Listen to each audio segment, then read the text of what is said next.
കിടന്നോളൂ. എന്താ മുബി എവിടെ? ഞമ്മളെ ഫുഡ് കഴിക്കലും പാത്രം കഴിക്കലും അടുക്കള ക്ലീൻ ആക്കലൊക്കെ കഴിഞ്ഞില്ലേ? ഇതുവരെ ഓൻ ഫോണ് വെച്ചിട്ടില്ല. മൈൻഡ് വിചാരം ഉറങ്ങിക്കണെന്നാണ്. അത് സാരല്ല മുബിയെ, ഒരു കുറച്ചേരം കളിച്ചോട്ടെ. അനക്കെന്താണ് കളിച്ചാലില്ലേ ഫോണിലൊക്കെ?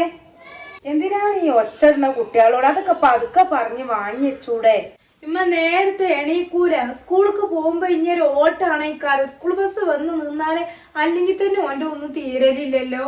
നേരം 9:30 അല്ലേ ആയിട്ടുള്ളൂ. സിനിമ രാവിലെ പോയാല് വൈകുന്നേരം ഇങ്ങോട്ട് 4:30-5 മണിക്കല്ലേ പെരീക്ക് എത്തുള്ളൂ. പിറ്റേന്ന് നേരം വെളുത്താ പോകും. ആകെ കുറച്ച് നേരമുണ്ട് ഐറ്റങ്ങൾക്ക് കളിച്ചാന്. അപ്പൊ ഐറ്റം കുറച്ചേരം കളിച്ചോട്ടെ, ഫോണിലാണെങ്കിലും അല്ലാത്ത കളിയാണെങ്കിലൊക്കെ. ഒന്നും ഒച്ചയും പുളിയില്ല. അതൈറ്റങ്ങളോടൊന്നും നല്ല പോലെ തിന്നൂടെ എനിക്ക്. കുട്ടികളെ ചീത്ത അറിയണപ്പ.